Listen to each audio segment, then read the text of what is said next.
Pension योजना EPS 95 योजना को लेकर भारत सरकार श्रम और रोजगार मंत्रालय से लोकसभा में आंतरिक प्रश्न संख्या 207 के तहत सोमवार 18 जुलाई 2022 को लोकसभा में सवाल और जवाब यहां पर हुए हैं। आइए जानते हैं इस प्रपत्र के माध्यम से कि क्या सवाल यहां पर श्रम मंत्रालय से पूछे गए हैं और उनके क्या जवाब यहां पर दिए गए हैं।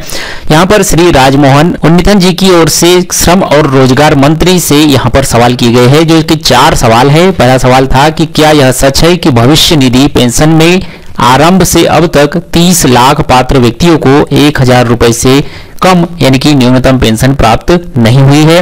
दूसरा सवाल है कि क्या सरकार ने प्रत्येक 10 वर्ष पर कर्मचारी पेंशन योजना की समीक्षा और संशोधन के लिए कदम उठाए हैं, और यदि हाँ तो तत्संबंधित ब्यौरा क्या है, और यदि नहीं तो इसके क्या कारण है। अगला सवाल था कि क्या सर्वोच्च न्यायालय ने सेवानिवृत्ति होने वाले कर्मचारियों को पेंशन का भुगतान न होने की जांच करने के लिए 3 सदस्यीय पीठ का गठन किया है, और यदि हाँ तो तत्संबंधित ब्यौरा क्या है, और क्या सरकार भविष्य निधि पेंशन में व्यापक संशोधन पर कार्य कर रही है, और यदि हाँ तो निकट भविष्य में इसे लागू करने की योजना का ब्यौरा क्या है। तो काफी इंपॉर्टेंट क्वेश्चन यहां पर पूछे गए थे, जो कि न्यूनतम पेंशन 1000 रुपए और उससे कम मिलने वाले लोगों के लिए है, और सर्वोच्च न्यायालय में चल रहे मुद्दे को लेकर भी यहां पर सवाल किए गए हैं। आइए देखते हैं इनके जवाब यहां पर श्रम मंत्रालय की तरफ से क्या दिए गए हैं। तो जो पहला सवाल था कि क्या 30 लाख पात्र व्यक्तियों को 1000 रुपए की न्यूनतम पेंशन प्राप्त नहीं हुई है, इसके जवाब में श्रम मंत्रालय ने जवाब दिया है कि जी नहीं, जो कि यहाँ पर सभी ईपीएस 95 पेंशन धारक यहाँ पर जानते हैं कि लगभग 28 लाख ऐसे पेंशन धारक है जिन्हें की अभी भी 1000 रुपए से कम यहाँ पर पेंशन मिलती है। 200-300 रुपए से लेकर 2500 रुपए के बीच में इन्हें यहाँ पर पेंशन मिलती है, और यहाँ पर श्रम मंत्रालय की तरफ से जवाब दिया गया है कि जी नहीं, 1000 रुपए से कम न्यूनतम पेंशन प्राप्त करने वाले कोई पेंशन धारक नहीं है। इस पर आपके क्या विचार है, कमेंट्स करके जरूर बताइएगा।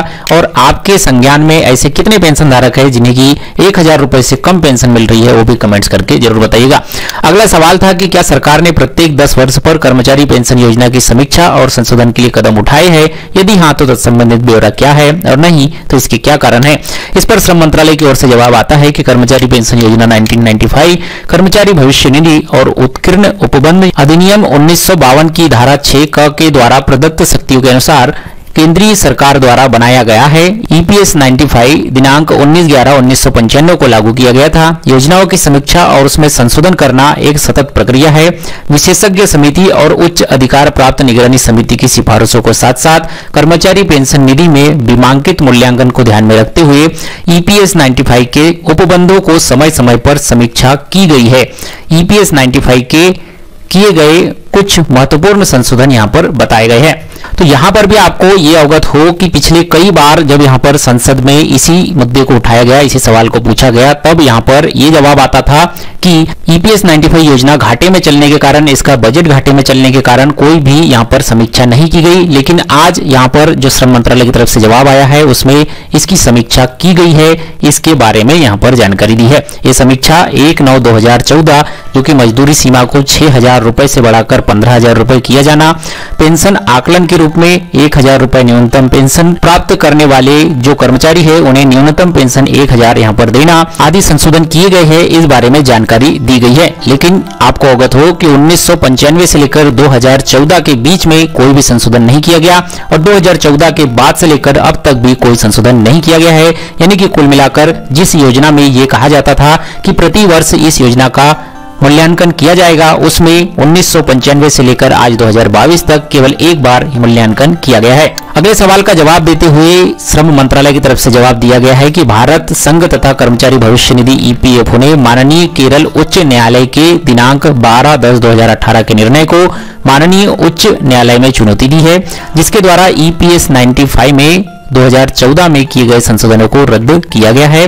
माननीय उच्च न्यायालय ने वर्ष 2019 की विशेष अनुमति याचिका, जिसकी याचिका नंबर यहां पर दिया गया है, संबंधित मामलों में अपने दिनांक 24/8/2021 के आदेश के माध्यम से मामलों को कम से कम 3 न्यायाधीशों की पीठ के समक्ष प्रस्तुत करने के निर्देश दिए हैं, और अभी मामला न्यायाधीन है।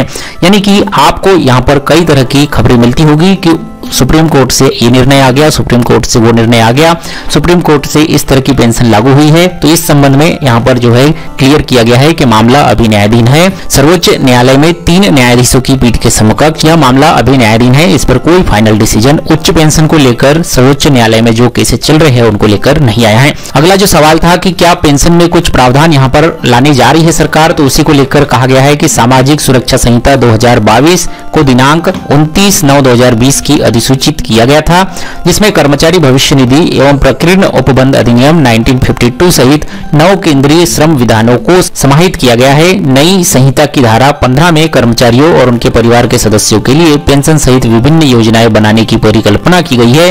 हालांकि उक्त संहिता को अभी लागू नहीं किया जाना है। यानी कि ईपीएस 95 पेंशन में कई तरह के सुधार, कई तरह के नियमों में बदलाव की प्रक्रिया चल रही है, लेकिन उक्त संहिता को अभी लागू नहीं किया गया है।